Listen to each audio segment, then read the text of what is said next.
కంచి కామకోటి పీఠం వారి Sri Chandrasekharendra Saraswathi Mahavishwavidyalaya inter marks ఆధారంగా స్కాలర్షిప్తో కూడిన అడ్మిషన్లు. వివరాలకు కాల్ చేయండి. నమస్తే, welcome to I dream inside politics with Kavitha. హైదరాబాద్కు వచ్చినటువంటి ప్రధానమంత్రి నరేంద్ర మోదీ భారతీయులను ఉద్దేశించి కీలకమైనటువంటి ప్రసంగం చేశారు. అందులో కూడా మోదీ ఇచ్చినటువంటి సందేశం మీద బోల్డ్ అన్ని సందేహాలు ఎందుకు వ్యక్తమవుతున్నాయి? దేశభక్తి అంటే బార్డర్లో ఉండడమో లేకుంటే ప్రాణాలు అర్పించడమో కాదు. ఇక్కడ మనం చేయాల్సినటువంటి పొదుపు మీద కూడా దృష్టి పెట్టాల్సినటువంటి అవసరం ఉంది. అంటే ఎలాంటి ఇండికేషన్ మోదీ ఇవ్వాలని అనుకున్నారు? నిజంగా దేశం ఆర్థిక సంక్షోభంలో ఏదైనా ఉందా? మనం ఏదైనా క్రైసిస్ని చూడబోతున్నామా? దానికి సంబంధించి ముందుగానే సంకేతాలని ప్రధానమంత్రి నరేంద్ర మోదీ ఇచ్చారా? బోల్డ్ అన్ని సందేహాలు అయితే ఉన్నాయి. వీటి గురించి మాట్లాడుకుందాం. మనతో పాటుగా ఉన్నారు BJP state treasurer Devaki Vasudevarao గారు. నమస్కారం అండి. ఎలా ఉన్నారు మీరు? ఐఎమ్ గుడ్ అండి. దేశం ఎలా ఉంది? బ్రహ్మాండంగా ఉంది. నరేంద్ర మోదీ గారి నాయకత్వంలో, వారి యొక్క సమర్థన పాలనలో, అవినీతి రహిత పరిపాలనలో ప్రపంచవ్యాప్తంగా ఉన్న దేశాలన్నీ కూడా నరేంద్ర మోదీ గారి మోడల్ని చూసి నేర్చుకోవాలన్న పరిస్థితులు ఈ రోజున ప్రపంచవ్యాప్తంగా ఉన్నాయి. నరేంద్ర మోదీ గారు మా దేశం ఎందుకు పుట్టలేదని అనుకునే అనేక దేశాలు ఈరోజు మనం చూస్తూ ఉన్నాం. ఎక్కడో అక్కడ మన చుట్టుపక్కల దేశాలన్నీ కూడా, మిగిలిన దేశాలు ఏది ఏమైనా కానీ మన చుట్టూ ఉన్న దేశాలన్నీ కూడా నరేంద్ర మా దేశంలో పుట్టుంటే, ఇక్కడ ప్రైమ్ మినిస్టర్ అయి ఉంటే మా జీవితాలు బాగుపడాయని ఈరోజు ప్రతి ఒక్కళ్ళు, మనమేమి మా సొంత మీడియా కాదు, లేకపోతే సొంత డబ్బాలు కాదు, మీరు యూట్యూబుల్లో ఆ దేశంలో సంబంధించిన యువత ఏ విధంగా ట్రోల్ చేస్తున్నారో మనందరం చూస్తూనే ఉన్నాం. కాకపోతే మనకి దేశం ఇప్పుడైతే బాగుంది. సంవత్సరం తర్వాత ఏమైనా జరగబోతుందా? లేకుంటే ఈ సంవత్సరంలోనే మనం ఏమైనా విపరీతమైనటువంటి పరిణామాలని చూడబోతున్నామా? ఎందుకని మోదీ ఇచ్చినటువంటి ఆ మెసేజ్ ప్రాపర్గా కమ్యూనికేట్ అయిందా, కన్వే అయిందా? ఎందుకని అన్ని డౌట్స్ అనేవి వస్తున్నాయి? అనాలిసిస్లు చూస్తూ ఉంటే ఏమనిపిస్తుంది మీకు? అంటే మనిషి సామాజిక జంతువు అంటామా, లేదంటే అంటే మన సమాజంలో ఒక పార్ట్. మీ యొక్క మంచి చెడు మీ మీదే డిపెండ్ అయి ఉండదు. మీ కుటుంబం మీద, మీ చుట్టుపక్కల వాతావరణం మీద, మీరు పనిచేస్తున్న కంపెనీ వల్ల, మీరున్న ఊర్లో, మీరున్న దేశం బట్టి ఉండదు. అలాగే దేశం యొక్క మంచి చెడు అనేది మొత్తం ప్రపంచంలో మన ఒక దేశం. మనమేమి ఇండిపెండెంట్ లేకపోతే మన ఐసోలేటెడ్ దేశం కాదు. మనం అన్నీ కూడా భారతదేశం అన్నీ సొంతంగా సమకూర్చుకున్న పరిస్థితులు లేదు. గత ప్రభుత్వాలు చేసిన అరాచకం వల్ల, చేతకాంతనం వల్ల ఇంకా ఈ దేశం ఇంకా అనేక విషయాల్లో ఇంపోర్ట్స్ మీద ఆధారపడి ఉంటుంది. ఎంత చిన్న పిల్లడికైనా తెలుసు, యుద్ధం జరిగితే ప్రపంచంలో రెండు అగ్రదేశాలు అటు ఇటు కలిపి కొట్టుకుని ఉంటే అక్కడి నుంచి రావాల్సిన వస్తువులు కానీ, అందాల్సిన సేవలు కానీ ఏ విధంగా ఇబ్బంది పడుతుందో మనకు తెలుసు. అరే ఇప్పుడు మనం ఒక వర్షం పడుతుందంటే మబ్బులు కనబడ్డాయి అనుకోండి, ఏం చేస్తాం? బయటికి వెళ్ళేటప్పుడు గొడుగు తీసుకెళ్తాం. అరే ఇది నమ్మకం లేదు, లేకపోతే వర్షాన్ని తట్టుకోలేడు, వర్షాన్ని ఎదుర్కొనలేక ఇప్పటి నుంచి గొడుగు పట్టుకెళ్తున్నాడంటే, అంటే ఈ రోజున ఇంతో సామాజిక స్పృహ ఉన్నాడు కానీ, రాజకీయ పరిజ్ఞానం ఉన్నాడు కానీ, ఆర్థిక అంశాల మీద అవగాహన ఉన్నాడు ఎవరైనా సరే, రెండు దేశాల మీద యుద్ధం జరుగుతుంటే ఈ దేశం, భారతదేశము గత పాలకుల చేతకాంతనం వల్ల దాదాపు 90% or 80% subject to corrections we are depend on imports.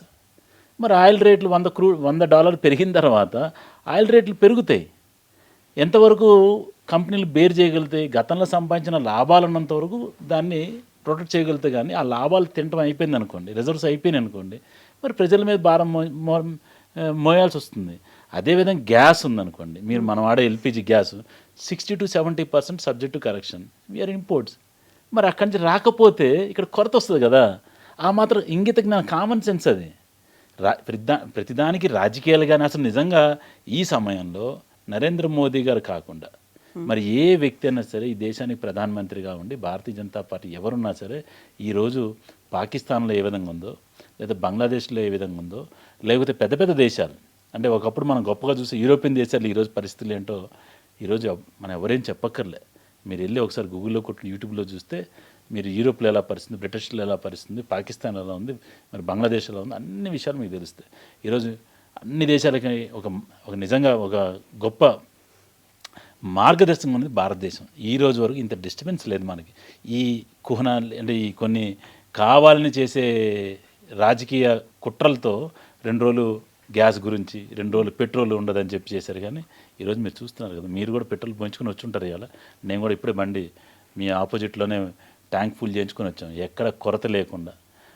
ఆ హార్మోజ్ జలసంధిని మూసేస్తే ఇంకొక రూట్లు ఇటు రష్యా నుంచి కానీ అసలు ఈజ్ ఆల్టర్నేటివ్స్. మనం ఏదైతే స్టెప్నీ టైర్ని పెట్టుకుంటాం కారుకి, అట్లనే నరేంద్ర మోదీ గారు ఎంత విజనరీ మీరు ఆలోచించుకోవాలి. ఈ మధ్య మీరు కూడా చెప్పినట్టున్నారు, విశాఖపట్నం దగ్గర భూగర్భంలో కూడా ఆయిల్ ఉంది, ఒక 7 చోట్ల 8 చోట్ల అవి కూడా పెట్టారు. ఇవన్నీ ఎవరు పెట్టారు? నరేంద్ర మోదీ గారు పెట్టారు. ఆయనకి తెలుసా ఇరాన్ను అమెరికా ఇజ్రాయెల్ వార్ చేస్తారు, అలాగే చెప్పరు కదా 5 ఏళ్ల క్రితం నెక్స్ట్ 2026 మేము వార్ చేస్తాం కాబట్టి మీరు ఆయిల్ మేము లేదా ఇరాన్ మీద మూసేస్తుంది కాబట్టి మీరు కింద రెడీ చేసుకోమని. అంటే జరగబోయే పరిణామాలని అంచనా వేసేవాడే నాయకుడు, వాడే నిజమైన అంటే ఆ కెపాసిటీ ఉన్న లీడర్ ఈజ్ నరేంద్ర మోదీ. ఎన్ని రకాలుగా మనం ఏదైతే ఇబ్బందులు పాలవుతామో ఇంపోర్ట్స్ మీద, ఇతరుల మీద ఆధారపడి ఉన్నన్ని కాకుండా స్వావలంబ భారత్, సెల్ఫ్ రిలయంట్ ఇండియా ఉండాలని చెప్పి made in India, make in India వీటన్నింటి 2014 నుంచి చెప్తున్నారు ఆయన. ఈరోజు కొత్తగా 2026లో చెప్పింది కాదు, 2027లో కరోనా వచ్చిందని చెప్పింది కాదు. కాకపోతే ఇప్పుడు మనకి సప్లై చైన్ దెబ్బతిన్నది కరోనా టైం నుంచి అండి. కరోనా తర్వాత ఇప్పుడు వచ్చినటువంటి అలాంటి అతిపెద్ద క్రైసిస్ ప్రపంచ దేశాలని వణికిస్తోంది అనుకుంటే ఈ వార్ రిలేటెడ్గా ఉంది. మనం సెల్ఫ్ సఫిషియెంట్గా ఉన్నాము, బాగానే ఉన్నాము అనుకుంటే 2.5 నెలలుగా గడుస్తోంది. ఇప్పటి నుంచి ఇంకా గడవద్దంటారా? అలాంటి పరిస్థితులు లేవంటారా? ఆత్మనిర్భర్ అనుకున్నాము, వికసిత భారత్ అనుకున్నాము, ఇవన్నీ అనుకున్న తర్వాత ఇప్పుడు సడన్గా అది కూడా బీజేపీ కార్యకర్తలను ఉద్దేశించి పెట్టుకున్నటువంటి ఒక భారీ బహిరంగ సభలో మోదీ మాట్లాడడం ఏంటి? అలాంటి ఒక బీజేపీ కార్యకర్తలు దే ఆర్ ఏజెంట్స్. వాళ్ళ ద్వారా సమాజానికి ఒక మంచి సందేశాన్ని ఇవ్వడం కోసం. బీజేపీ కార్యకర్తలు అంటే ఎవరండి? వాళ్ళు కూడా భారతదేశ ప్రజలే. దేశం కోసం, ధర్మం కోసం పనిచేసే బీజేపీ కార్యకర్తలు వారైతేనే ఈ సమాజానికి తీసుకెళ్తారని చెప్పి వారి సభలో చెప్పారు. మాకు ఎప్పుడు కూడా అంటే భారతీయ జనతా పార్టీ రాజకీయ పార్టీ అంటే ప్రతిసారి రాజకీయాలే మరణం వస్తుంది, ప్రతిసారి రాజకీయ విషయాలే మరణం వస్తుంది, ప్రతిసారి అధికారం సంబంధించిందో లేదా కుట్రలో కుతంత్రలో ఎవరు ఏ విధంగానైతే కాంగ్రెస్ చేస్తుందో వాటిని తిప్పుకొట్టే పరిస్థితి, అది తిప్పుకొట్టే మేము తిప్పుకొడుతూనే ఉన్నాం. దాంతోపాటు కన్స్ట్రక్టివ్ పాలిటిక్స్ని నరేంద్ర మోదీ గారు, భారతీయ జనతా పార్టీ మాకున్న సిద్ధాంతం అది. అంటే nation first, party next, self last. ఈ సిద్ధాంతం నమ్మిన వాళ్ళం కాబట్టి ప్రజలు జాగరూకత. ఇప్పుడు ఎవరు ఊహించారు ఇరాన్కిను ఇజ్రాయెల్ వార్, లేదంటే రష్యా ఉక్రెయిన్ వార్? అవన్నీ మనకి రష్యా ఉక్రెయిన్ వార్ వల్ల ఒక విధంగా చెప్పాలంటే బాగుపడింది భారతదేశం. ఆంక్షలు విధిస్తే రష్యా ఆయిల్ని ఎక్కడికి అమ్ముకోలేదు, మనం కొన్నాము, మనం తక్కువ రేటుకి వచ్చింది, మనం తీసుకొచ్చి ఇక్కడ ప్రాసెస్ చేసి మళ్ళీ విదేశాలకి మనం ఎక్స్పోర్ట్ చేస్తున్నాం, మనం బెనిఫిట్ పొందాం. అది అంటే ఎంత కొంచెం ఆర్థిక తెలిసినోడు, లేకపోతే అంటే నిద్రపోయినోడిని లేపచ్చు కానీ నటించండి నిద్ర లేపలేం. ఈరోజు ఇవన్నీ చేయబట్టే మీరు చెప్పారు కదా, self reliant, Atmanirbhar Bharat, make in India, made in India. దానివల్లే కదా ఈరోజు ప్రపంచంలో 4వ ఆర్థిక వ్యవస్థగా ఎదిగింది. ఈ 12 సంవత్సరాల్లో 11వ స్థానంలో ఉన్న భారతదేశం కేవలం 12 సంవత్సరాల్లో ఈరోజు ప్రపంచంలోనే 4వ ఆర్థిక వ్యవస్థగా ఎదిగాం. అది వారి యొక్క దార్శనికతకి, వారి యొక్క శక్తికి, యుక్తికి, వారి యొక్క గొప్ప రాజనీతికి నిదర్శనం. ఇంతకంటే అసలు ప్రపంచం ఒకసారి ఆశ్చర్యం చూస్తుంది, ఏం జరుగుతుంది, నరేంద్ర మోదీ ఏం మ్యాజిక్ చేస్తున్నారని చెప్పి. అటుపక్క ట్రంప్ ఫోన్ చేస్తాడు, ఇటుపక్క పుతిన్ ఫోన్ చేస్తాడు, ఇటుపక్క నెతన్యాహు ఫోన్ చేస్తాడు. అంటే మనం ఆ ఇంటర్నేషనల్ రిలేషన్ ఎంత చక్కగా జాగ్రత్తగా బ్యాలెన్స్ చేస్తున్నాం అనేది దీన్ని బట్టి మీకు కలుస్తుంది. అరే మనం ఒకరు మీతో జత కడితే పక్కనోడు మాట్లాడు, పక్కనోడు జత కడితే మీతో, ఇట్లా అది ఇంటర్నేషనల్ అంటే ఆ డిప్లొమసీ ఆ డిప్లొమసీని ఎంత గొప్పగా మనం ఎప్పుడు ఒక సైడ్ ఈరోజు వరకు we are not taking any side. Russia Trump knows అంటే మేము చిరకాల మిత్రులు రష్యా, అయినా సరే they are now with us. మనం ట్రంప్తో కూడా స్నేహం చేసాం, అయినా సరే Russia never left us. Israel కూడా మన ఇరాన్ కూడా still today they also called Narendra Modi. అరే మీరు ఇజ్రాయెల్తో ఉన్నారు, లేకపోతే మీరు రష్యాతో మీరు మంచి మిత్రులు, లేదంటే మీరు ట్రంప్తో ఉన్నారని చెప్పి Iran still knowing all the things, they thought matured leader, matured country is today in the entire world is one and only one, the Bharat. Modi మాట్లాడినటువంటి మాటలు నిజంగా ప్రాపర్గా కమ్యూనికేట్ అయ్యాయా? మీరు బీజేపీని రిప్రజెంట్ చేస్తున్నారు, బీజేపీ అంటే తెలుసు, మోదీని అభిమానిస్తున్నారు, ఇవన్నీ కాబట్టి వాట్ ఎవర్ హీ సేస్ ఆయన చెప్పిందంతా ప్రాపర్గా ఉంది, మన దేశం కోసం మన కోసం అనేటువంటిది అనుకోవచ్చు. కాకపోతే ప్రతిపక్షాలకు కావచ్చు, లేకపోతే అనలిస్టులకు కావచ్చు, విశ్లేషణలు చేసే వాళ్ళకు కావచ్చు, ఇదంతా కూడా దాల్మే కుచ్ కాలా హై, సంథింగ్ ఫిషీ అనేటువంటి ఒక భావన ఏదో కలుగుతోంది. Something he's giving indication. ఆయన మనం చూడలేని ఇంకేదో చూశాడో అదేదో చెప్తున్నారు, కొన్ని ఏదో ఉన్నట్టున్నాయి. ఇంత సడన్గా వచ్చి పబ్లిక్గా ఆయన ఆ మాటలు చెప్పడం ఏంటి? మనల్ని అన్నింటినీ కట్ డౌన్ చేసుకోమంటారు, చివరికి మనం తాగే వంటలు నూనెలు కూడా మీరు ఇది దేశం కోసమే కాదు దేహం కోసం కూడా ఇలాంటి మాటలు అన్నీ చెప్తున్నాడు. ప్రతిదాన్ని కట్ డౌన్ చేసుకోమంటారేంటి? ఎందుకలా? ఏం జరుగుతోంది? అసలు ఈ విషయాన్ని ఇది మొదటిసారి చెప్పడం కాదు, ఇది మొదటిసారి చెప్పింది కాదు. మీకు అనేక ఉదాహరణలు చూపిస్తాను. మీకు నేను ఆయిల్ తగ్గి చాలాసార్లు చెప్పిండు ఆయన, ఇప్పుడు కాదు మీకు చెప్పింది. ఆయిల్ తగ్గి చాలాసార్లు చెప్పారు. మీరు ఢిల్లీ గురించి మీకు కొంచెం ఐడియా ఉండొచ్చు.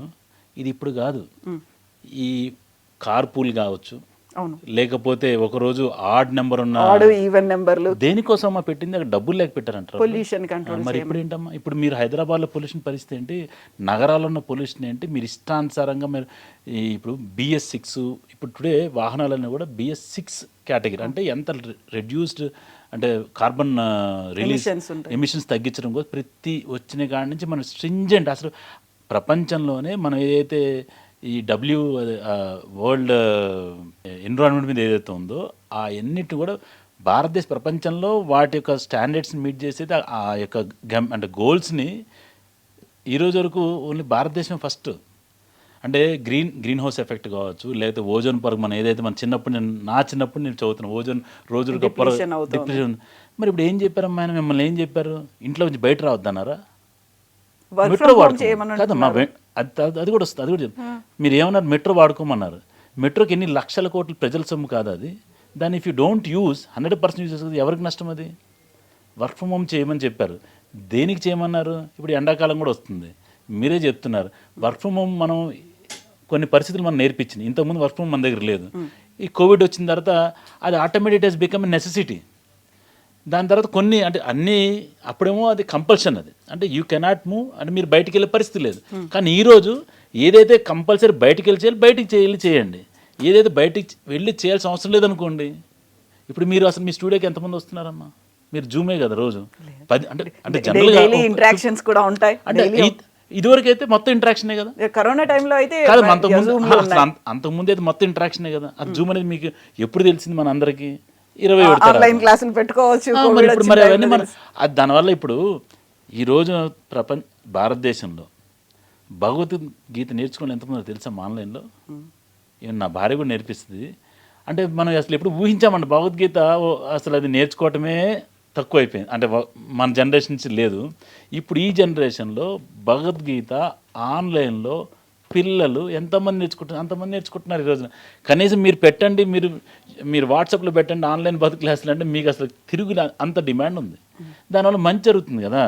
ఇప్పుడు చిన్నపిల్లల్ని మీరు క్లాస్కి తీసుకెళ్ళలేక కదా, మనం పేరెంట్స్ అందరూ ఎక్కడొచ్చి పని చేసుకుని ఉంటారు. ఆ కమ్యూటేషను, ఆ యొక్క ట్రాఫిక్, సెక్యూరిటీ అన్నీ దీనిలో అనేక రకాలుగా ఈరోజు ఉపయోగం ఉన్నప్పుడు పాటిస్తే మన ఎకానమీ పెరుగుద్ది కదా. దాన్ని కూడా తప్పుగా చూస్తే, దాన్ని కూడా పచ్చకామరు లోకంతో పచ్చ ఉన్నట్టు. అంటే నాకు బాధేస్తుంది.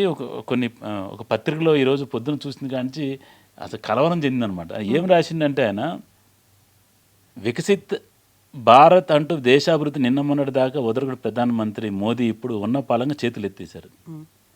అంటే పత్రిక విలువలు లేకపోవచ్చు, జర్నలిస్టులకి కొంత విలువలు ఉండాలి కదా, వాడు రాయమంది రాయటానికి.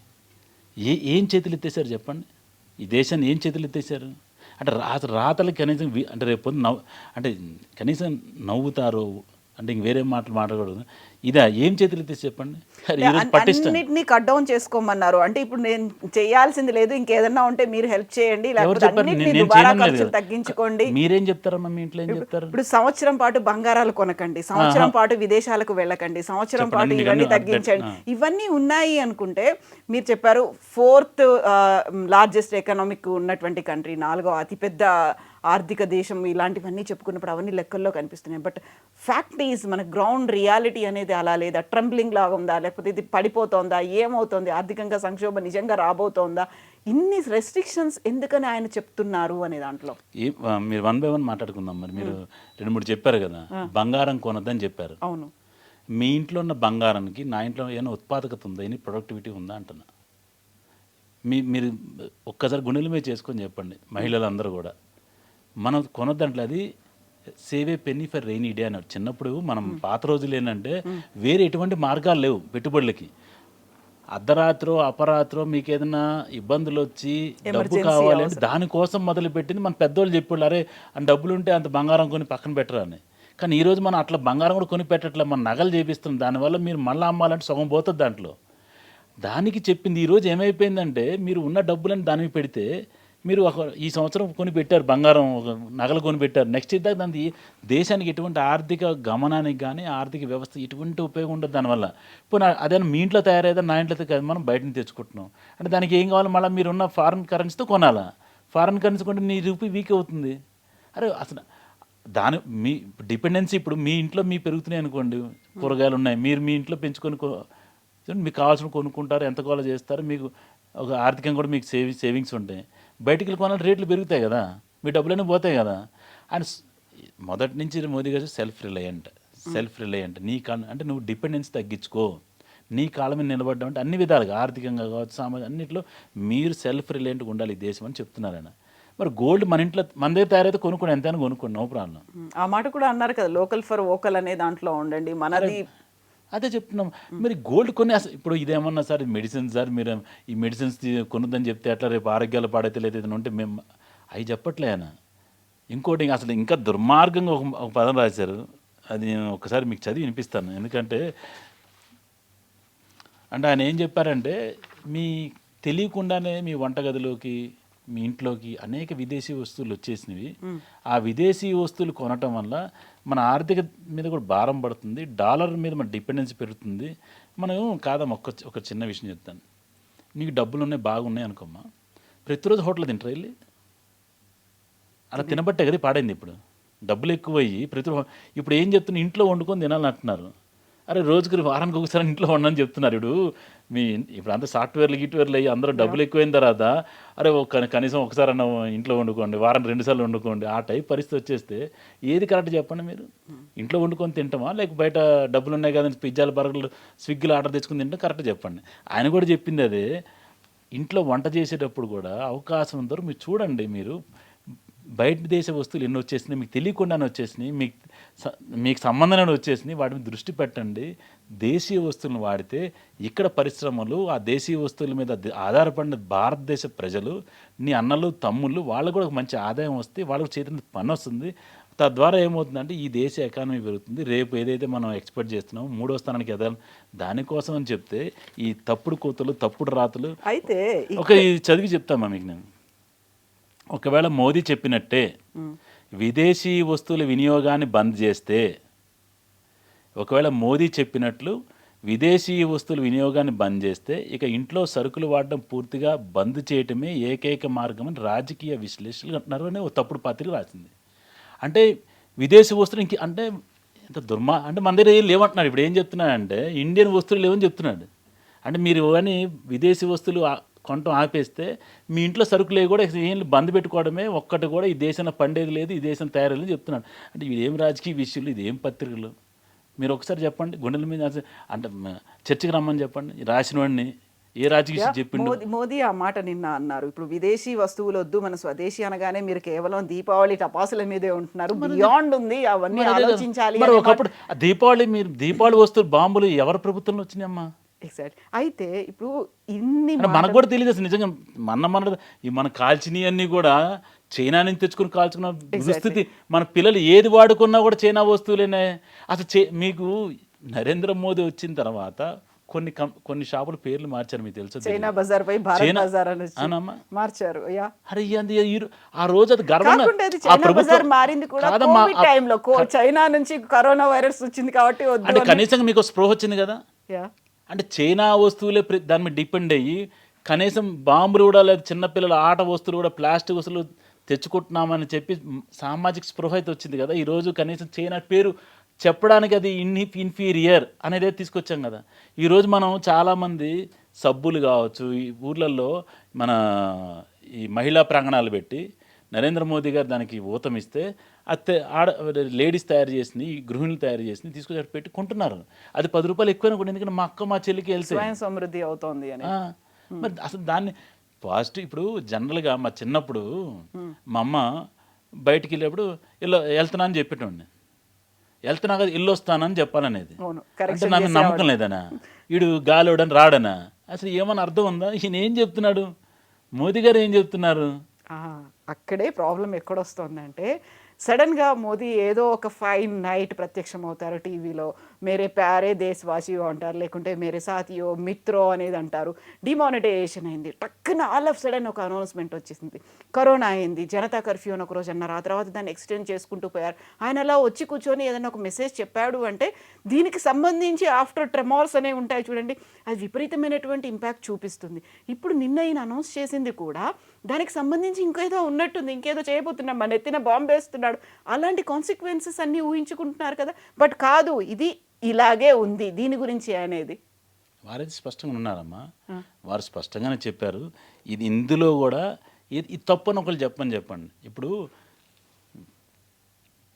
రెడ్యూస్ ఆయిల్ యూసేజ్, అది ఏం అసలు తప్పండి చెప్పండి. యూజువల్గా డాక్టర్లు చెప్పేది కూడా అదే, తగ్గించమని చెప్తున్నారు. దీంట్లో ఉన్నవాట్లేదని ఇది తప్పు, ఈ తప్పు అని ఒక్కడే గుండె మీద చేసుకొని వాడు చదువుకో వాడుకున్న విద్యకో రాజకీయ విలువలకో నైతిక విలువలో లేకపోతే జర్నలిజం విలువలో పత్రిక విలువ ఏదో విలువల మీద పెట్టి ఇందులో ఈ తప్పు అని చెప్పన్నాను. సరే తర్వాత ఏముంటుందో ఏదో ఆలోచించుకో, ఈ తప్పే ఇది ఏమన్నా దాంట్లో తప్పు ఇది తప్పు, రాజ్యాంగం ప్రకారమో నైతికత ప్రకారమో లేకపోతే విలువల ప్రకారమో ఈ తప్పు అని ఒక మాట ఆయన ఏం చెప్పాడమ్మా, 4 విషయాలు చెప్పాడు ఆయన. అరే ఒకటి డీజిల్ వినియోగం, అసలు పెట్రోల్ డీజిల్ వినియోగం తగ్గించి పొల్యూషన్, ఎంత పొల్యూషన్ అసలు బయటికి వెళ్తే మొహాలన్నీ మాడిపోతున్నాయి. మీరు ఆడపిల్లల మీద మొత్తం మూసుకొని వెళ్తున్నారు, అది స్కిన్ అంతా పాడైపోయి పరిస్థితుంది, ఓజోన్ ఇందాడే మాట్లాడుకున్నాం. ఇంకేం చెప్పారు, ఎలక్ట్రిక్ వాహనాలు కొనుక్కోవాలని చెప్పారు. అరే నాకు టెన్షన్ అయింది, ఖమ్మంలో ఉన్నా నేను, ఆ రోజు వీళ్ళు కృత్రిమంగా ఏదైతే చేతకాని రాష్ట్ర ప్రభుత్వాలు క్రియేట్ చేసినా ఆయిల్ పెట్రోల్ అంతా డీజిల్ బంద్ అయిందన్నారు. నేను అసలు ఎట్లా రావాలో నాకు అర్థం కాలేదు, నా దగ్గర ఎలక్ట్రికల్ వెహికల్ ఏం లేదు. అంటే ఈ రోజున ఎలక్ట్రికల్ వెహికల్ ఉంటే నువ్వు కనీసం అదైతే మనం ఇంపోర్ట్ చేసుకునేది లేదు కదా. మనం ఈరోజు 50+ గిగావాట్స్ మనం సోలార్ ఎనర్జీ మనం చేస్తున్నాం. ప్రపంచంలో we are larger than the America. China కంటే తక్కువ, కానీ అమెరికా కంటే వీఆర్ లార్జ్. 56 గిగావాట్స్ 56 గిగావాట్స్ మనం ప్రొడ్యూస్ చేస్తున్నాం. అరే ఈ రోజున ఈవీ వెహికల్స్ ఈరోజు మీకు ఎన్ని కనబడుతున్నాయి మీకు చూస్తున్నారా? మరి దానిలో నిజంగా మనట్లాగా జరగడం జరిగితే you can happily commute. EV vehicles వల్ల ఏమైందమ్మా, పొల్యూషన్ ఉంటుందా? దీని అంత పొల్యూషన్ ఉండదు కదా. మేబీ ఓకే యూ ఛార్జ్ చేస్తాం, అది వేరే విషయం, బ్యాటరీస్ ఉంటాయి, but still it is not as much as your diesel and petrol vehicles. తర్వాత బంగారు కొనుగోలు, ఏం నష్టం నీ బంగారు కొనుగోళ్ళు అవడం వల్ల మీకు వచ్చిన నష్టం ఏంటి చెప్పండి. మీరు ఇప్పుడున్న బంగారాన్ని అయిపోయి మీరు నిజంగా మీరు డబ్బులు పెరిగినాయి కదా, మీరు అందరూ అనుకుంటున్నారు కదా రేట్లు పెరిగినాయి కదా, పాత బంగారం మీరు అమ్మి ఎన్కాష్ చేసుకుంటాం మనం, అందరి దగ్గర ఉన్నాయి. ఇప్పుడు అసలు రిచెస్ట్ ఇన్ ద వరల్డ్ మనమే, అంటే మొత్తం బంగారం ఇండివిజువల్ వెల్త్ కూడా తీస్తే అమెరికా పనికిరాదు, చైనా పనికిరాదు, ఎవడో పనికిరాడు. మనం చూసే జీడిపి వ్యవస్థ, ఆర్థిక వ్యవస్థ దేశం గురించి చెప్తున్నాం. ఈ జనాల దగ్గర కూడా కలిపితే అసలు ఈ ప్రపంచంలో ఏ దేశం పనికిరాదు మన ముందు. ఒక్కొక్కరి దగ్గర అసలు ఈ అంటే మన కొంటం తప్పితే అమ్మటం మనకి, అంటే మనకున్న భారతదేశం యొక్క జనరల్ మన హిందూ ధర్మం ప్రకారం సెంటిమెంట్ అంటే లోపలికి వెళ్ళిన తర్వాత బంగారం నమ్మితే అది ఏదో అరిష్టం లాగా ఉంటుంది. చెప్పింది అసలు కొనుక్కోరని అని ఇప్పుడు కాదు, ఒక ఏడాది ఒక టైం లిమిట్ ఎందుకు పెట్టారు అనేది అక్కడ. అంటే ఇప్పుడున్న పరిస్థితులు మరి వార్ నడుస్తుంది కదా, ఇప్పుడు వార్ నడుస్తున్నప్పుడు డాలర్ రేట్ పెరుగుతుంది కదా, ఈ డిపెండెన్స్ అండ్ డీడాలరైజేషన్ తీసుకొచ్చింది ఫస్ట్ నరేంద్ర మోదీ గారు. నీ డాలర్తో నాకు సంబంధం లేదు అని చెప్పి రష్యాతో డైరెక్ట్గా ట్రేడ్ డీల్ చేసుకొని రూబుల్తో చేస్తున్నారు. అరే మనం మోకాల మీద పడుతుంది బంగ్లాదేశ్ని, అదే డాలర్ లేవు, నాకు పెట్రోల్ ఇస్తావా డీజిల్ ఇస్తావా అని చెప్తే చెప్పోరా అని చెప్పి మనం ఇస్తున్నాం విత్ బంగ్లా టాకాతో. అరే ఈరోజు అసలు ప్రపంచాన్ని గుప్పెట్లో పెట్టుకుంది అమెరికా కేవలం త్రూ ఇట్స్ డాలర్. అసలు ఆ డాలర్ వాల్యూ ఎందుకు ఉందో మనకు తెలియదు నిజంగా. అంటే నేను అంత చదువుకోలేదు, అంత నేను అంత ఆర్థిక శాస్త్రవేత్తను కాదు, కానీ అసలు ఎందుకు ఉందో తెలియదు. వాడుకున్న అప్పులు ప్రపంచంలో మొత్తం ప్రపంచాన్ని అమ్మితే కూడా అప్పులు తీరవాడు, అమెరికాకు ఉన్న అప్పుల్ని, అంటే ఆ ప్రభుత్వానికి ఉన్న అప్పుల్ని. But we are still depend upon the American. మొట్టమొదటిసారి ఇప్పుడు గల్ఫ్లో ఉన్న దేశాలన్నిటితో కూడా డైరెక్ట్ డీల్ చేస్తున్నాము. దాని కోపంతోనే భారత్ మీద ఆంక్షలు అంటారు వాళ్ళు. రూబుల్తో డైరెక్ట్గా రష్యాతో చేస్తున్నాము. అలా బంగ్లాదేశ్ మోకాళ్ళ మీదకి వచ్చింది మన కొత్త ప్రభుత్వం వచ్చిన తర్వాత, మన ఏదైతే ఆయిల్ క్రైసిస్ వచ్చిన తర్వాత అసలు అక్కడికి వచ్చే పరిస్థితి లేదు. డీజిల్ ఆయిల్ లేకపోతే మనల్ని రిక్వెస్ట్ చేస్తే మనం వాళ్ళకి సప్లై చేస్తున్నాం. మీకు తెలిసింది చూడండి, if you can Google you will get we're now supplying diesel petrol అంటే crude oil whatever it is to Bangladesh. ఆ స్థాయిలో మనం ఉన్నాం. దానికోసం 1 year ఆపమంటే అదేదో ప్రపంచం మునిగిపోయినట్టు లేదా అది లేకపోతే ఎగ్జాక్ట్లీ ఇక్కడే ఇప్పుడు యూజువల్గా మిగతా అంశాలు అప్పుడో చెప్తే బాగానే ఉండేది. అంటే ఇక్కడ హెల్త్ డే అనుకోండి, డాక్టర్స్ డే అనుకోండి, లేకుంటే ఎన్విరాన్మెంట్ డే మీరు అనుకోండి. ఎందుకు అనుకోవట్లేదు? మా ప్రపంచం అంతా ఈరోజు అసలు మీకు మీకు మీకు- no, అంటే ఆ మీరు రోజుల్లో కంఫర్ట్ మీకు ఏమైందంటే కంఫర్ట్ జోన్ లో మీకు ఏం తెలియట్లే. నేను అనేది- మీరు ఒక్కసారి పాకిస్తాన్కి వెళ్ళి I వస్తే నేను స్పాన్సర్ చేస్తా. మీరు కూడా ఎందుకంటే మీరు మీడియాలో ఉన్నారు కాబట్టి మొత్తం స్పాన్సర్ నేను ఒక్కసారి వెళ్ళి వచ్చి but why we need to compare with Pakistan అనేది వస్తుంది. నేను Because పాకిస్తాన్ తో ఎందుకు కంపేర్ చేసుకోవాలి? మనం కూడా ప్రపంచంలో ఒక దేశము. మనం అమెరికాతో నాకు అవసరం లేదు, రష్యా వారితో నాకు సంబంధం లేదు, చైనాతో నాకు నీ ఫ్లైట్లు తిరగాల్సిందంటే గ్లోబల్ సిస్టమ్స్ ఉంటాయి, ఎనిమీస్ ఉన్నారు అంటే డిఫెన్స్ సిస్టమ్స్ అన్నీ it all depends upon the entire ప్రపంచంలో మన ఒక భాగం. వస్తే కుటుంబం చెప్పేది మీరు యూఆర్ ఇంటర్ డిపెండెంట్. మన ఒకళ్ళం ఎవ్వరు కూడా మన ఏకాకులం కాదు. అది నేను చెప్తున్నాను, ఏకాకులం కాదు. అమెరికాకి మనంత అవసరం, మనకి అమెరికా అంతే అవసరం ఉంటుంది. రష్యాకి మనకి ఎంత అవసరం మనం అది అసలు మీరు ఒక్కసారి బయట రెండు విన్ విన్ సిచువేషన్ లా మీరు ఉంటేనే కంఫర్ట్ జోన్లో ఉన్నారు. మీరు బయటికి వెళ్ళి ఒకసారి పాకిస్తాన్కో లేకపోతే పాకిస్తాన్ యూరోప్ కంట్రీస్కి వెళ్ళరండి, మీరు తెలుసుద్ది. లండన్కి వెళ్ళరండి. మనం ఏదో గొప్ప చెప్పి తెల్లతోలు చూసి మీరు చాలా మనం తెల్లడు వస్తేనే ఇదవుతాం కదా. ఆ తెల్లతోలు ఉంది. బ్రిటిష్కి వెళ్ళి చూసిరండి ఒకసారి. We'll sponsor then you will as మీడియాలో మీకు తెలుస్తుంది. మీరు చెప్పండి అప్పుడు ప్రజలకి. అయితే ఇక్కడే వచ్చేటువంటి డౌట్ ఏంటంటే ఆ 9 అంశాలు 9 డిఫరెంట్ ప్లేసుల్లోనో 9 డిఫరెంట్ డేస్లోనో కాకుండా అన్నీ కలిపి ఒకేసారి ఒకే చోట, అది కూడా బీజేపీ కార్యకర్తల సమావేశం లేకుండా భారీ బహిరంగ సభ అది పెట్టుకొని కమ్యూనికేట్ చేయడం అనేది ఇన్ని రకాలుగా ఉందా? ఇన్ని రెస్ట్రిక్షన్స్ పెట్టిస్తున్నారు. అసలు ఈజ్ ఎవ్రీథింగ్ ఫెయిర్? అదంతా బాగానే ఉందా? యూజువల్గా మోదీ అనగానే లేకుంటే మనం ఎంత ఊహించుకున్నామో నిజంగా అంత లేదా? ఏదైనా మనకు ఒక ఇండికేషన్ వస్తుందా? ఎలాంటి సందేశం ఇస్తున్నారు? అంటే మీరు ఏం చూస్తున్నారంటే భారతీయ జనతా పార్టీ మిగిలిన పొలిటికల్ పార్టీ లాగా ఎప్పుడు వచ్చిన రాజకీయాలు మారడాలని. ఇప్పుడు ఎన్నికలు లేవు కదా. ఇప్పుడు ఎన్నికలు వచ్చినప్పుడు తూర్పారబడతారు, దాన్ని ఏం చేయాలి, ఎట్లా మారడం అది ప్రతిసారి అదే మాట్లాడే ఆ సంస్కారం మాకు లేదు. ఇప్పుడు మిగిలిన పార్టీ లాగా కాంగ్రెస్ పార్టీ లాగానో బీఆర్ఎస్ పార్టీ అలా 24/7 ఓన్లీ పాలిటిక్సే. ఎందుకంటే వాళ్ళకి పార్టీ ఫస్ట్ అంటే person first, party next, nation last. మాది రివర్స్ ఉంటుంది. మాది nation first, party next, self last. వాళ్ళ రివర్స్లో ఉంటుంది కాబట్టి వాడికి ఎప్పుడు చూసినా వాడి డబ్బులు, వాడి అధికారం తప్పితే ఇంక వేరే ఏ ముచ్చట్లేని పార్టీలు. ఆ పార్టీలకి ఈ పార్టీలు భిన్నంగా ఉండబట్టే ఈ రోజున దేశంలో స్టెప్ బై ఒక్కొక్క రాష్ట్రం ఈరోజు మన 5 ఎన్నికల్లో 3 దాంట్లో మనం 2 మేము నిలబెట్టుకున్నాం. కొత్తగా అంటే ఈ దేశానికే రక్షణకే ఒక ఒక థ్రెట్గా మారిన బంగ్లాదేశ్ ఆ యొక్క రాష్ట్ర ప్రభుత్వం మమత ఈరోజున ఇంటికి పంపిస్తే ఎట్లా కొట్టి ఎక్కడ వేస్తే మీరు చూస్తున్నారు. ఈరోజు 207 సీట్స్ వచ్చినాయి. ఇది ఓన్లీ బంగ్లాదేశ్ ప్రజలు ఆనందించాల్సింది కాదు, ప్రపంచం మొత్తం దేశమంతా కూడా ప్రతి ఒక్క భారతీయ పౌరుడు ఈరోజు ఆనందంగా ఉన్నాడు. ఎందుకంటే ఈ థ్రెట్ అంతా అట్నుంచి లేదంటే ఇటు పాకిస్తాన్ పంజాబ్ నెక్స్ట్ మొన్నటిదాకా అది కాంగ్రెస్ ఇప్పుడు ఆప్కి వెళ్ళింది. నెక్స్ట్ ఇయర్ పంజాబ్ ఎలక్షన్స్ ఉన్నాయి. మీరు రాసి పెట్టుకోండి, ఈ డేటు టైము వారం రాసి పెట్టుకోండి. మళ్ళీ నన్ను అడగండి. నెక్స్ట్ ఎలక్షన్స్ అనేది పంజాబ్లో వచ్చేది కూడా భారతీయ జనతా పార్టీ. ఈ 2 స్ట్రాటజిక్గా చాలా అవసరం. ప్రజలకి అర్థమైంది అది. మళ్ళీ రాసి పెట్టుకోండి అన్నప్పుడు ఇంకొక డౌట్ వస్తుంది వాసుదేవరావు గారు. ఇప్పుడు ఇన్ని చూసాము, ప్రతి చోట రీజనల్ పార్టీని వైపౌట్ చేసేసి బీజేపీ అక్కడ సాఫ్రనైజేషన్ అవుతుంది. ప్రతి చోట మేమే అనేటువంటి ఒక కాషాయ జెండానే చూస్తుంది. నిన్న కేవలం 3 రాష్ట్రాల్లో కాంగ్రెస్ ఉంది అన్నప్పుడు ఇక్కడ కూడా మేము వైపౌట్ చేస్తాము అని చెప్పినప్పుడు కాంగ్రెస్ కాదు అక్కడ పోతోంది రీజనల్ పార్టీస్కి స్థానం లేకుండా చేస్తారా? అస్తిత్వం లేకుండా చేస్తారా? రాష్ట్రాలకు సంబంధించి పోరాడేదే రీజనల్ పార్టీస్ కదా. ఏమన్నా లాస్ట్ పదం అన్నారు. రీజనల్ పార్టీ దేనికోసం పనిచేస్తే రాష్ట్రాల కోసం పనిచేస్తున్నాయి. ఇక్కడ గతంలో మీరు మళ్ళీ ఒకసారి చెప్పండి. అది నీకు దేశం సంబంధం లేదు. అదే నేను చెప్తాను. వచ్చి కొడితే బంగ్లాదేశ్ అదే చెప్తున్నాను. పాకిస్తాన్ కొడితే ఎవరు చూడాలి? రీజనల్ పార్టీస్ రాష్ట్రాల కోసం ఉంటాయి. ఇప్పుడు గతంలో జరిగినటువంటి ఎన్నికల్లో కూడా ఇక్కడ మాకు లోకల్ గవర్నమెంట్, మా రాష్ట్ర గవర్నమెంట్ అనేది రీజనల్ పార్టీతో ఉండాలి. దేశవ్యాప్తంగా చూస్తే బీజేపీ ఓటేస్తామని ఆ మైండ్ సెట్తో ఓటేసిన వాళ్ళు చాలా మంది కనిపించారు. ఈవెన్ విలేజెస్లో ఎమ్మెల్యే అయితే ఇక్కడ, ఎంపీ అయితే అక్కడ మోదీ ఉండాలి అనే కాన్సెప్ట్ అనేది. అలాంటి టైంలో రాష్ట్రాలకు సంబంధించి అస్తిత్వం పోయేటువంటి దేశం మొత్తం మీద రక్షించగలిగినోడు రాష్ట్రాలు రక్షించలేడు. అంటే ఇదంతా అది ఈ కుటుంబ పార్టీలు వల్లే ఈ దేశం నాశనం అయింది. జాతీయ పార్టీ మీరు అంటున్నారు ఏది కాంగ్రెస్, దట్ ఈస్ నాట్ జాతీయ party, it's a family party. It's a family party.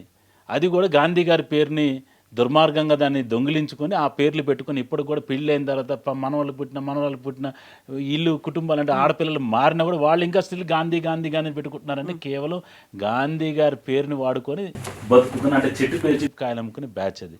అసలు ఫస్ట్ నీకు జాతీయ పార్టీ హోదా ఇంక నెక్స్ట్ నాది ఎక్కువ రోజులు ఉండదు అది. ఈ దెబ్బతో అంటే వచ్చే ఎన్నికలు నెక్స్ట్ పార్లమెంట్ ఎన్నికలకి అది తుడిచిపెట్టుకుపోవడం అందులో ఎటువంటి సందేహం లేదు మీకు. ఈ కాంగ్రెస్ పార్టీ రీజనల్ పార్టీస్ ఎక్కడైతే దానికి ఇబ్బంది ఉన్న చోటల్లో ఏం చేసిందంటే ఒక రీజనల్ పార్టీ రెచ్చగొట్టి మొత్తం దేశం అంతా అక్కడ వీళ్ళందరూ సగం బ్యాచ్ అక్కడి నుంచి వచ్చిన వాళ్ళే. రీజనల్ పార్టీలో ఉన్న వాళ్ళందరూ బయట నుంచి కాంగ్రెస్ బయటకు వచ్చి వాళ్ళే పంపించి ఆ పార్టీలు పెట్టించి రకరకాల రాజకీయ క్రీడలు ఆడిన తర్వాత ఈ దేశం ఈ పరిస్థితికి వచ్చింది.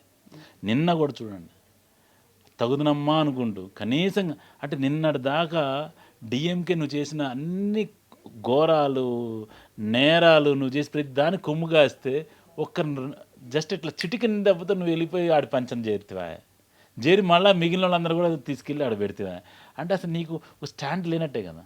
అసలు ఆగచ్చు కదా ఏం అంటే let him come then SS this a proper అసలు ఒక్క రాత్రి వెళ్ళి పంచం చేరిపోయాం. మొన్న అసెంబ్లీలో మేము చూసాం అసలు తెలిసి అవసరం ఉన్నా లేకపోయినా నచ్చినా నచ్చకపోయినా కాంగ్రెస్ పార్టీ ఎగనెస్ట్ ఉంది కాబట్టి డిఎంకే కూడా ఆ యొక్క మహిళా రిజర్వేషన్ బిల్కి లేదా డీలిమిటేషన్కి లేదా పార్లమెంట్ సభ్యుల సంఖ్య పెంచడానికి 50% అక్రాస్ అరే నీకు 100 ఉంటే 50 పెరుగుతాయి, నాకు 200 ఉంటే 100 పెరుగుతాయి, నీకు 100 పెరిగినాయి నాకు 50 పెరిగినాయి అంటే మరి అది ఎవడు చేసినాడు?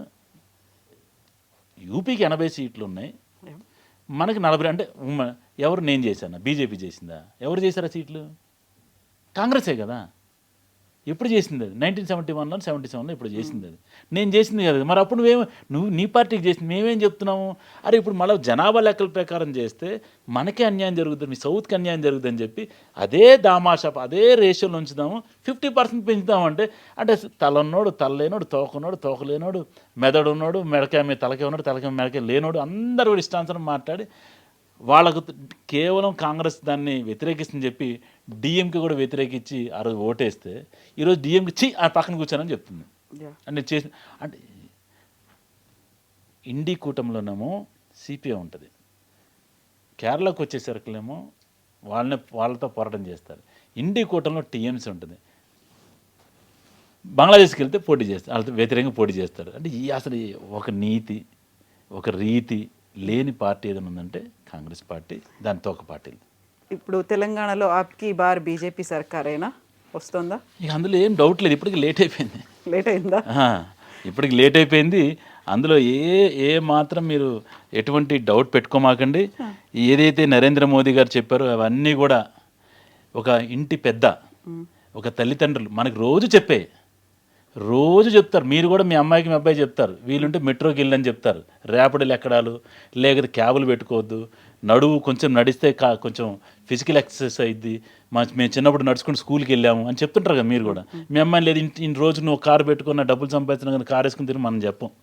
మీరు ఏదైతే మీ పిల్లలు చెప్తున్నారో దేశమంతా కూడా నా పిల్లలు అనుకొని నా కుటుంబం అనుకొని కుటుంబ సంక్షేమం దృష్ట్యా దూరదృష్టితో నరేంద్ర మోదీ గారు చెప్పిన మళ్ళా మీకు చెప్తాను, పెట్రోల్ డీజిల్ తగ్గిస్తే మంచిది, దానివల్ల స్వామి కార్యం సౌకార్యం మీ యొక్క డబ్బులు మిగులుతాయి, కాలుష్యం తగ్గుతుంది, ట్రాఫిక్ కంజెషన్ తగ్గుతుంది. తర్వాత ఎలక్ట్రికల్ వాహనం రేపు ఎప్పుడైనా ఇటువంటి సంక్షోభం వస్తే మీరు ముందు at least you support the pollution కంట్రోల్కి పనికి వస్తాం మనం. అదేవిధంగా ఛార్జింగ్ ఉంటుంది. బంగారం ఏం నష్టం లేదు, 1 ఇయర్ మీరు కొనకపోతే ఉన్న బంగారాన్ని ఏం చేస్తే చెప్పండి. ఫస్ట్ మీ ఉన్న బంగారంతో మీకు ఏమొచ్చింది చెప్పండి. విదేశీ టూర్లు డెస్టినేషన్ ఈ ఎవరమ్మా చేసేది? కామన్ మ్యాన్ కాదు. ఈయన ఎవరిని టార్గెట్ మీకు అర్థం అయితే లేదో. మరి అసలు కార్లు కూడా డెస్టినేషన్ వెడ్డింగ్స్ వెళ్ళేవాళ్ళు ఎవరిని మీకు ఎక్కువైనాయి రా నాయన, కొంచెం కంట్రోల్లో ఉండండి. మన పొంగులేటి శ్రీనివాసరెడ్డి గారు అంటే చేశారు దుబాయ్లోనే ఎక్కడో. అంటే ఎవరి డబ్బులు ఎక్కడ డబ్బులు అయ్యింది. అదే ఇక్కడ చేస్తే జైపూర్లోనో లేదా ఇంకో దగ్గర చేస్తే మన ఎక్కడ బాగుపడుతుంది కదా. అంటే అది కూడా తప్పేనా అంటున్నా. ఇప్పుడు మీరు మా పొంగులేటి శ్రీనివాసరెడ్డి చేసిందండి మా ఖమ్మం రెవెన్యూ శాఖ మంత్రి కొడుకుది పెళ్ళో కూతురు పెళ్ళో దుబాయ్ దగ్గర అదేదో చేసిండు. మరి ఇక్కడ చేస్తే ఆ 100 కోట్లు ఇక్కడ వాళ్ళు పనికి వస్తాయి కదా అంటున్నా. దాని విమానాలు ఎక్కించుకెళ్ళావు కదా. అది కూడా చెప్తే తప్పంటే అది కూడా కామన్ మనకి నష్టం. అది పొంగులేటి శ్రీనివాసరెడ్డి లేదు కేటీ రామారావుని ఇల్లారు అక్కడ చేయొద్దండి, అది కూడా తప్పంటే ఇక మీ విజ్ఞతకే వదిలేస్తున్నాను. యూరియా ఎరువులు వాడకాను ఈరోజు ప్రతి ఒక్కళ్ళు ఆరోగ్యం మీద ఏదైతే ఇంత మాత్రం ఉన్నాడో ఎరువులు వాడకం తగ్గాలి, ఎరువులు వాడకం ప్రతిరోజు చెప్తున్నా అన్నాం కదా. దాన్ని ఇంకొకటి యాడ్ చేసింది, ఎకానమీ యాడ్ చేసింది, అది ఇంపోర్ట్ చేస్తున్నారు అన్న కెమికల్స్ అని. దాన్ని తగ్గిస్తే నీ ఆరోగ్యం పడుతుంది, అది కూడా తప్పంటే ఇక మిమ్మల్ని ప్రపంచంలో భగవంతుడు క్షమించడు. ఇంకోటి నేను వర్క్ ఫ్రమ్ హోమ్ ఆన్లైన్ మీటింగ్లు అవసరమంతవరకు చేసుకోమని, అవసరం ఎలాగో నన్ను పిలిచారు ఇక్కడికే వచ్చాను నేను, మంచిగా ఉంటుంది బాగుంటుంది అని, ఎఫెక్టివ్నెస్ ఉంటుంది అని వచ్చాము. కొన్ని మామూలు బిజినెస్ మీటింగ్లు అనుకోండి ఆన్లైన్లో చేసుకుంటే అది కూడా తప్పంటే చెప్పండి. ఇంకోటి ఇంట్లో నెలవారీ సరుకులు చూసి విదేశాల నుంచి దిగుమతి పడి తొలగించుకోండి. నువ్వు రాసుకున్న దాంట్లో రిన్ ఉందా, సర్ఫ్ ఉందా, ఇటువంటి అని సరే అయిన విదేశీ తగ్గించుకుంటే స్వావలంబన భారత్, స్వదేశీ ముద్దు విదేశీ వద్దు అనేది మా నినాదం 2014 నుంచి. అవి చెప్తే తప్పుడు అటువంటి తప్పుడు న్యాయాన్ని, తప్పుడు రాతని, తప్పుడు కూతలు కూసే పత్రికలకు కూడా రేపు పొద్దున ఇంతకుముందు అంటాం కదా మేము పార్టీ జనరల్గా ఏమంటే ప్రజలు కర్రు కాచి వాత పెడతారు, అది ఈ పత్రికలు కూడా ఈ జర్నలిస్టులు కూడా పెడతారని చెప్పి మేము మొత్తం చెప్తున్నాం.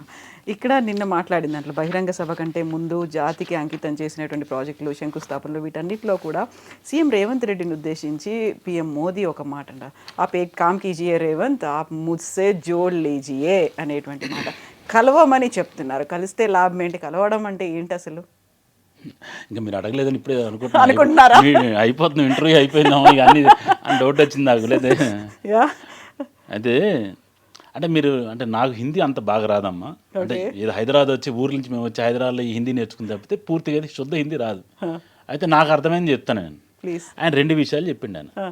రేవంత్ రెడ్డి గారు ఏం చెప్పారంటే, మీరు గుజరాత్ ముఖ్యమంత్రిగా ఉన్నప్పుడు మన్మోహన్ సింగ్ గారు మీకు చాలా సపోర్ట్ చేశారు, మీరు కూడా మాకు అలాగే సపోర్ట్ చేయాలని చెప్పారు. ఆయన ఏం చెప్పారంటే, నీకు అంతే కావాలి కదా అన్నారు. ఇప్పుడు నేను గుజరాత్ నాది కదా, నా రాష్ట్రం కదా, నేను భారతదేశ ప్రధానిగా ఉన్నాను, గుజరాత్కి ఎంత ఇస్తున్నా నీకు అంత ఇవ్వమంటావా చెప్పమని చెప్పింది. అప్పుడు ఇస్తే 50% వస్తున్నా నేను నీకని చెప్తుంది. అంటే గుజరాత్ కంటే నేను తెలంగాణకి ఎక్కువ ఇస్తున్నానని చాలా స్పష్టంగా అయితే కూడా అర్థం కావట్లేదు. ఇంకోటి కూడా చెప్పిండు, మీకు నేను ఏ విధంగానైతే ట్రావెల్ చేశానో కేంద్ర రాష్ట్ర సంబంధాలని ఒక గౌరవప్రదంగా ఏ విధంగా ఉన్నావు నువ్వు కూడా అలా ఉండరా అని చెప్తుంది. దానికి ఇష్టాంతరం రాసి తుమ్ అయ్యే మయ్యా అయ్యే ఎదురాయ్యే ఈ అంటే హిందీ తెలుగు సరిగ్గా ఎదురాయి ఎదురాయి అంటారు, ఆ టైప్లో చెప్తున్నారు. ఎదురాయ్యే మాకు అవసరం లేదు, రేవంత్ రెడ్డి అవసరం లేదు, రవ్వంత్ రెడ్డి అసలు అవసరం లేదు, ఇప్పుడు చేసిన దుర్మార్గాలు చాలు, ఈ రాష్ట్రాన్ని అంటే అడుక్కు తినే పరిస్థితికి వచ్చిన రేవంత్ రెడ్డి మాకు అవసరమే లేదమ్మా. అందులో స్పష్టంగా మీకు రాసిమంటే రాసిస్తాం. ఎప్పుడు కూడా రేవంత్ రెడ్డిని మేము తెచ్చుకునే పరిస్థితి అవసరం లేదు. ఇప్పుడు మీరు ఈరోజు అరే నన్ను కోసుకు తిన్నా ఏం రాదని చెప్తుండే ఆయన. 18,500 కోట్లు రాష్ట్ర ఆదాయం ఉందని చెప్పినాడు.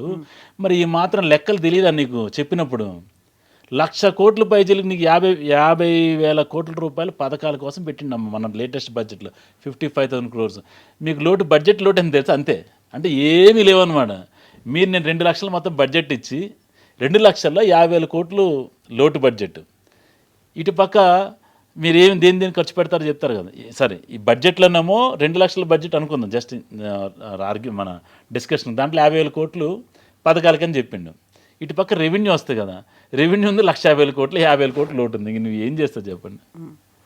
అయితే ఇక్కడ మీకు అవసరం లేదు రేవంత్ రెడ్డి అని మీరు అన్నప్పటికీ కూడా కాంగ్రెస్ బీజేపీ 2 కలిసి పనిచేస్తున్నాయి అనేటువంటి మాట ఆధారాలతో సహా మేము చూపిస్తున్నామని బీఆర్ఎస్ చెప్తోంది. అందుకు ప్రధానమైంది బండి సంజయ్ వాళ్ళ అబ్బాయి మీద పోక్సో కేసు పెడితే దానికి సంబంధించి చర్యలు ఇంకా ఏమీ తీసుకోలేదు, దానికోసం వెయిట్ చేశారు. నిన్న ప్రధానమంత్రి మోదీ ఉన్న టైంలోనే అదే డయాస్ని పంచుకున్నటువంటి రేవంత్ రెడ్డి బండి సంజయ్ని మేరే ప్రియ దోస్త్ అని అభివర్ణించారు అనేది. అంటే అక్కడ ఆల్రెడీ కేసు పెట్టుంది, చర్యలేం తీసుకోలేదు.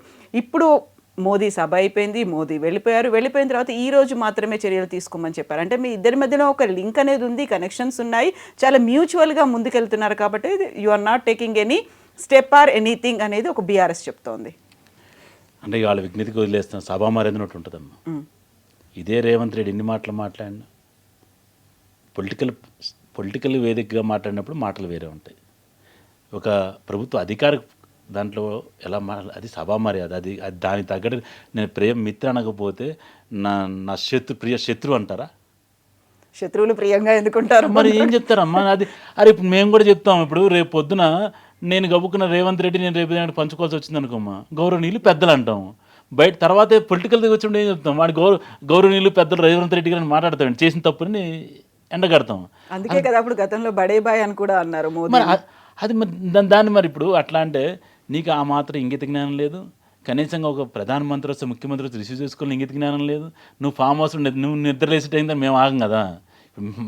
ఆయన అంటే కేసీఆర్ గారు నిద్రలేసేది ఎప్పుడు లేకపోతే తెలియదు, రాత్రి తాగిందంత ఎక్కడ తెలియదు. కాబట్టి ఆయన నిద్ర లేగలేరు. మేమైతే ఆయన వచ్చారు మా ప్రధానమంత్రి ఆరు కాబట్టి అధికారం మా కార్యక్రమం ఏ రోజు నువ్వు వచ్చి కనీసం నీకు డబ్బులు నువ్వు అసలు ఒక ఎవరైనా ఉండొచ్చు, పార్టీలు ఏదైనా ఉండొచ్చు, ఏ రాష్ట్రం నుంచి దేశంలో ఏదైనా ఉండొచ్చు, దేశం అయితే మీరే చెప్తుంటారు కదా రాజకీయాలు ఓన్లీ అప్ టు ఎన్నికలని, ఎన్నికల తర్వాత ఓన్లీ గవర్నెన్స్ అని.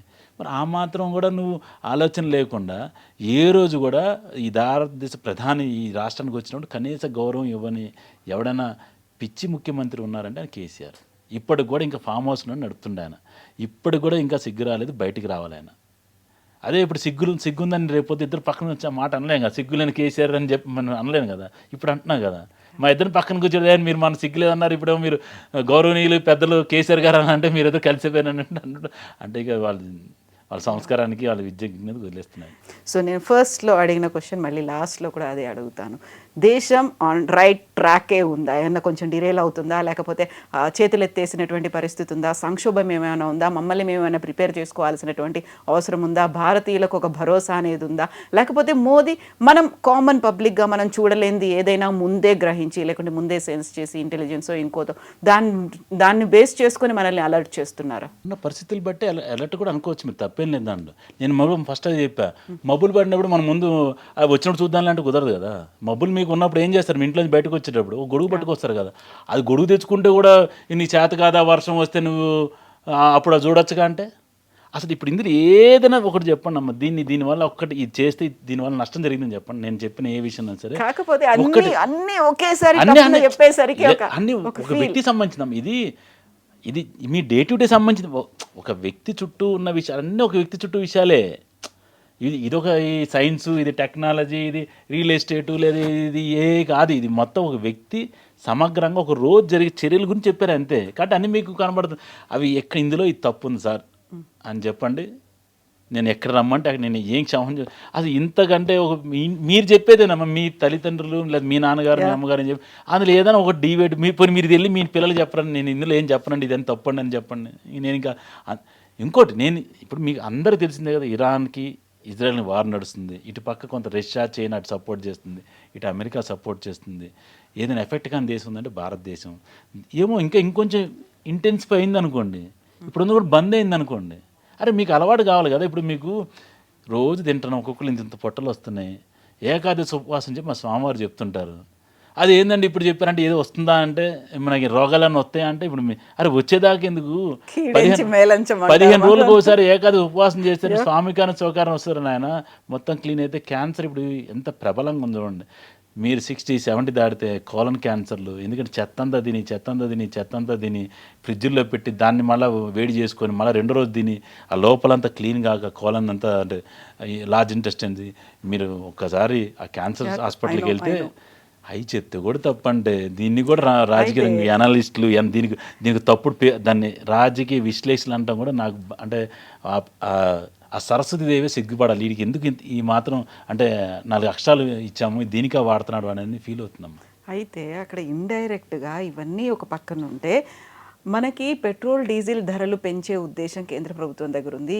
ఈ మే 20 తర్వాత విపరీతంగా పెంచబోతున్నారు, అందుకని మనం కొంచెం కంట్రోల్గా ఉంచుకోవాలి, లేకపోతే ఇప్పటిదాకా మేము ధరలు పెంచలేదు, మిగతా దేశాలన్నీ పెంచాయి, మనం మాత్రమే పెంచలేదు. చూస్తుంటాం అమ్మా, పాత సినిమాలు చూస్తున్నాం, రాజేంద్ర ప్రసాద్ అనుకుంటా పైన కోట్ వేసుకుంటాడు, కోట్ తీస్తే అన్ని బొక్కలు ఉంటాయి, అవును, కవరప్ చేసుకొని అంటే ఎందుకు ఉండాలంటున్నా. ఇప్పుడు మరి నిజంగా వస్తే నిజంగా ఇప్పుడు రేట్ ఇప్పుడు ఈ రోజున $100 పైన బ్యారెల్, మనకి వారం రాకముందు నాకు 75-80 ఉన్నది. $20 పెడితే $20 ఎవరు పెట్టాలా అంటే నువ్వు నేను ఇక వాడేది. అది పెంచితే అసలు ఇప్పుడు నా దగ్గర ఉన్నంత కెపాసిటీ మనల్ని మెల్లిమెల్లిగా ట్యూన్ చేస్తున్నారా, ధరలు పెంచడానికి ఆ దిశగా ఇవన్నీ మాట్లాడారా అనేది కూడా అది కాదమ్మా. ఇప్పుడు వారం ఆగలేదు అనుకుందాం కాసేపు, ఇప్పుడు $100 ఉన్నాయి, $120 అయితే కెన్ యూ బేర్? 110 మీరు కెన్ యూ బేర్? మీరు ఓ పక్కేమో బంగారం పెరుగుతుంది కొనుక్కోవాలి, డబ్బులు సంపాదించాలనుకుంటున్నారు కదా, బంగారం పెరుగుతుందని. మరి ఇదే అంతే కదా, దానికి ఒక సూత్రం దీనికి ఒక సూత్రం, 2 నాలుకలు ఉండకూడదు కదా. మీరు బంగారం ఎందుకు కొంటా అంటున్నారు ఇప్పుడు? ఇప్పుడు 1,50,000 ఉంది సార్, 55,000 ఉంది సార్, ఇప్పుడు కొనుక్కుంటే 2 లక్షలు అయితే మార్కెట్ చెప్తున్నా అంటే నీకైతేనే మరి లాభం కావాలి. మరి రేపు రేటు పెరిగితే రేటు పెంచరా? మీరు ముడి సరుకులు రేటు మీరు ఒక వస్తువు తయారైతే ఆ సరుకుల మీద సరుకులు విలువ బట్టేగా దానిపై ప్రాఫిట్ కలుపుకొని, మరి అసలు అది ఇది చాలా కామన్ సెన్స్. నాకు అదే అర్థం కాదు. ఇప్పుడు ఒకప్పుడు మీకు యూపీఏ ప్రభుత్వంలో ప్రజల నుంచి అంటే ఈ ఓట్ల కోసం ఓట్ల రాజకీయాలు చేస్తూ ఆయిల్ బాండ్స్ ఇచ్చేది. ఆడు ఏమన్నా నాశనం, వాడు బ్యాలెన్స్ షీట్లు చూస్తే మీకు అసలు అంటే దివాలా తీసిన కంపెనీలను దివాలా తీస్తే ఏం చేస్తారంటే, మీరు సబ్సిడీ ఇవ్వండి నుంచి గవర్నమెంట్ ఏం చెప్తుందంటే ఆయిల్ కంపెనీకి ఐఓసి చెప్తుంది, అరే నువ్వు రేట్లు పెంచకూడదు, నీకు నష్టం ఎంత వస్తుంది, లీటర్కి 5 రూపాయలు వస్తుంది, ఓకే చేలో నీ సంవత్సరంలో 1,00,000 లీటర్లు అమ్మావు, 5 లక్షల రూపాయలు డబ్బులు ఇది బాండ్ రాసిపోయి వాడు ఊరికి రాసి చూపించుకుంటాడు, నా దగ్గర 5 లక్షల బాండ్ ఉంది, నా బ్యాలెన్స్ షీట్ బాగుందని. ఆ విధంగా నాశనం చేసి పెడితే ఈరోజు ఫ్రీ ఓపెన్ మార్కెట్ చేస్తే ఆయిల్ బాండ్లు ఎవరు తీర్చాలి అప్పులు? మీరు అప్పు రాసి వెళ్ళిపోయారు, ప్రామిసరీ నోట్ రాసి వెళ్ళిపోయింది ఆ యూపీఏ, అవి మొత్తం తీర్చింది నరేంద్ర మోదీ గారు తీర్చారమ్మా. ఇప్పుడు మమ్మల్ని మేము ట్యూన్ చేసుకొని ఉండమా, కొంచెం ధరలు పెరుగుతాయి, రెడీగా ఉండండి, ప్రిపేర్డ్గా ఉండండి అనేది వస్తే తప్పదు. ఇంకో నెల 2 నెలలు జరిగింది అనుకో, అసలు అది వాస్తవానికి దూరంగా బతకడం నాకు అర్థం కావట్లే. అంటే అంత గాల్లో మెడలు కట్టడం, రియాలిటీకి దగ్గరున్నోడే అంటే రియాలిటీకి దగ్గర ఉండాలని నేను చెప్తున్నాను. ఈ war if continuous next 2-3 months it will be ఇప్పుడు 80-100 అయింది, 150 ఎవరు తెచ్చేయాలి? మీరు మాత్రం ఇష్టాంతరం రోజుకి ఒక్కొక్కడు కూర్చొని హైదరాబాద్ విజయవాడ కొడుతూ చక్కర్లు కొడుతూ డెస్టినేషన్ వెడ్డింగ్లు అని చెప్పి ఇవన్నీ అసలు మీకు నాకు గురించిగా చెప్పేది కాదు. బాగా సూపర్ రిచ్ క్యాండిడేట్లకి సగం మంది చెప్పింది ఆయన. అసలు ప్రాబ్లం ఉన్నది ఆయిల్ ప్రాబ్లం అంతా సూపర్ రిచ్ వాళ్ళతో ఉంది. మీరు నేను మా అయితే ఇంటికి వెళ్ళి వస్తాం, లేదంటే సంవత్సరానికి వస్తే తిరుపతిలో లేకపోతే శ్రీశైలిలో వచ్చే బ్యాచ్ మంది. ఈ బ్యాచ్ గురించి చెప్తుంది ఆయన. ఎస్, సో చూద్దాం ఫర్దర్గా ఏం చేస్తారో, ఎలా ఉంటుంది మీతో. మళ్ళీ we'll have more discussions with you. Thank you so much Vasudevarao. Thank you. And for more videos, please subscribe to iDream channel. Subscribe to iDream Media. Please subscribe to iDream. Please subscribe to iDream. Please subscribe iDream. And please subscribe to iDream. For more videos, subscribe to iDream. please like, share and subscribe to the channel. Congratulations, iDream. Subscribe to iDream. Subscribe to iDream. So subscribe to iDream Media. iDream ki iDream team andarki huge congratulations. Please subscribe iDream Media. Please subscribe to iDream. Subscribe iDream. Please subscribe to iDream. iDream అంటే నా కళల channel subscribe చేసుకున్న నోరు తిరుగుతలేదు, మీరైతే గంట గుర్తు కొట్టండి. For more such videos, please subscribe to iDream. Subscribe to iDream. Please subscribe to iDream. Please subscribe iDream Media. Please do subscribe to iDream. Please subscribe to iDream Media. For best entertainment and information, please subscribe iDream. And don't forget to subscribe to iDream.